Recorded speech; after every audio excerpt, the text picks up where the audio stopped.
क्या आपने कभी देखा है सोने की मूर्तियां चलती हो? नहीं देखा? तो आज देखिए, क्या ऐसा मुमकिन है कि पंडितों के सारे मंत्र फेल हो जाएं और एक साधारण संत की प्रार्थना से चमत्कार हो जाए? ये कोई कहानी नहीं, ये एक सच्ची घटना है जिसने पूरे समाज को हिला दिया था। ये वो पल था जब राजा झुका, पंडित रुके और समाज ने पहली बार जाना कि भक्ति जात नहीं देखती, भाव देखती है। देखिए कैसे संत रविदास जी ने सोने की निर्जीव गायों में जान डाल दी और सब चौंक गए। इस वीडियो का आखिरी हिस्सा आपको रुला सकता है, इसलिए पूरा जरूर देखिए। बहुत समय पहले की बात है, बनारस के समीप एक विशाल राज्य में राजा नगरमल का शासन था। धर्म प्रेमी लेकिन जाति पंथ का कट्टर समर्थक राजा ने राज्य की उन्नति हेतु एक विशाल वैदिक यज्ञ का आयोजन किया। देश भर से बड़े बड़े पंडित, ब्राह्मण, शास्त्री बुलवाए गए, परंतु राजा जानता था कि कोई भी यज्ञ पूर्ण नहीं होता जब तक किसी सच्चे संत के चरण ना पड़े। इसलिए उसने आदरपूर्वक बुलवाया संत शिरोमणि, भक्तों के नायक गुरुदेव संत रविदास जी को। राजमहल दीपों से सजा था, चारों ओर वेद मंत्रों की ध्वनि गूंज रही थी। कुछ पंडित यह सुनकर कानाफूसी करने लगे। एक ने तो गुरुदेव के कपड़ों की ओर देखकर तिरस्कार भरी मुस्कान भी दी। यज्ञ पूर्ण होते ही राजमहल में एक भव्य भोज की व्यवस्था की गई। सभी पंडितों और विद्वानों के लिए चांदी की थालियां बिछाई गईं। राजा नगरमल ने भी आदरपूर्वक संत रविदास जी को भोजन हेतु आमंत्रित किया। गुरुदेव, कृपया पधारें, आपके लिए विशेष भोजन बनवाया गया है। राजन, भोजन सबके लिए एक जैसा होना चाहिए, जैसे ईश्वर का प्रेम सबके लिए एक सा है। राजन, हम ब्राह्मण हैं, वेदों के ज्ञाता हैं, और ये चमार जाति का व्यक्ति हमारे साथ कैसे बैठ सकता है? ये तो भोजन को अपवित्र कर देगा। सभा में कानाफूसी शुरू हो गई। अगर ये हमारे साथ बैठेगा तो हम भोज का त्याग कर देंगे। ठीक है, मैं अलग बैठ जाऊंगा, पर याद रखो, जिसमें भेदभाव है उसमें ईश्वर नहीं, और जहां सबको एक नजर से देखा जाए वहां खुद भगवान पधारते हैं।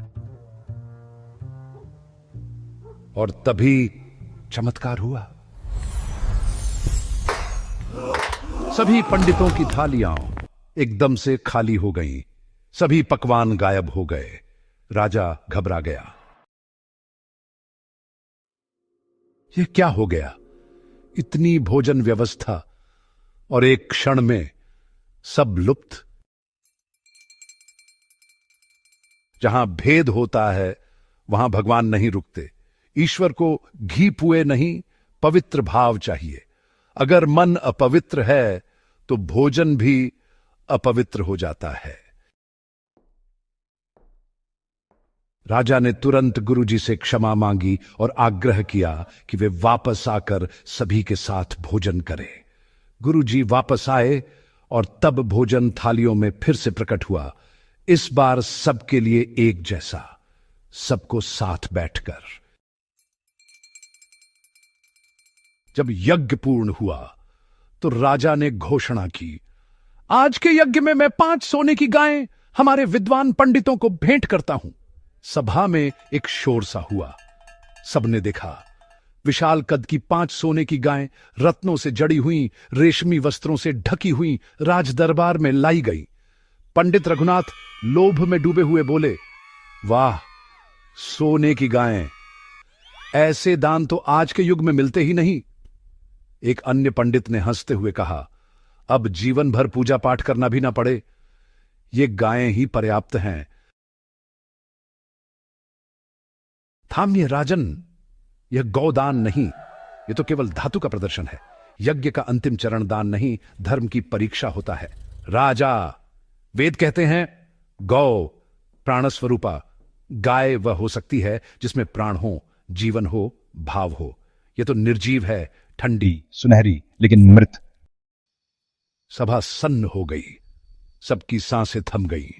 पंडित महादेव शास्त्री क्रोधित होकर बोले, गुरुजी, आप हमें चमार से तुलना कर रहे हैं, आप हमारे यज्ञ को अपवित्र कर रहे हैं। गुरुजी शांत स्वर में बोले, यदि आप इस दान को स्वीकार करना चाहते हैं तो कृपया इनमें प्राण डालिए, जीवित कर दीजिए इन सोने की मूर्तियों को, अन्यथा यह आपका नहीं, उस जाति का अधिकार है जिसे आप नीच समझते हैं। सभा में तिलमिलाहट थी। राजा ने पंडितों से कहा, आप वेदों के ज्ञाता हैं, यदि गुरुजी की बात झूठी है तो आप अपने ज्ञान से प्राण डालकर दिखाइए, ये गायें चलनी चाहिए। पंडितों ने यज्ञ कुंड फिर से जलवाया, घंटों तक मंत्रोच्चार हुआ, एयूएम गौ माता स्वाहा, जीवनम कुरु स्वाहा। लेकिन कुछ नहीं हुआ। गायें वैसे की वैसे, मूर्त शून्य, ठंडी। पंडित महादेव घबरा कर बोले, ये तो हिलती भी नहीं, ये चमत्कार अब कोई और ही कर सकता है। राजा धीरे से बोले, गुरुदेव, अब तो बस आप ही आशा की अंतिम किरण हैं। संत रविदास जी ने आंखें बंद कर ली, हाथ जोड़े और बोले, हे प्रभु, ये मेरा अहंकार नहीं, मैं जानता हूं कि मैं कुछ नहीं, पर जो शब्द मेरे मुख से निकले हैं वो तेरी भक्ति की प्रेरणा से निकले हैं। आज अगर तू मुझे सच्चा मानता है तो इन निर्जीव गायों में तू अपना प्राण डाल दे। सभा थम गई। धीरे धीरे एक अद्भुत आलोक फैलने लगा और फिर गायों में हलचल शुरू हुई। पहली गाय ने गर्दन हिलाई, दूसरी ने आंखें झपकाईं, फिर धीरे धीरे पांचों गायें चलती हुई गुरुजी के चरणों में आ गईं। सभा में शंखनाद हुआ, तालियां गूंज उठी और पंडितों के घमंड की ईंट दर ईंट ढह गई।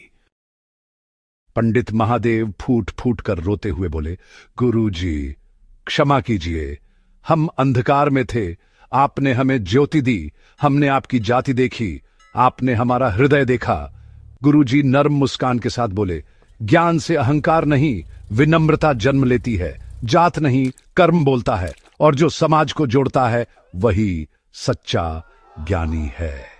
राजा नगरमल सिंहासन से उठे और गुरुजी के चरणों में सिर झुका दिया।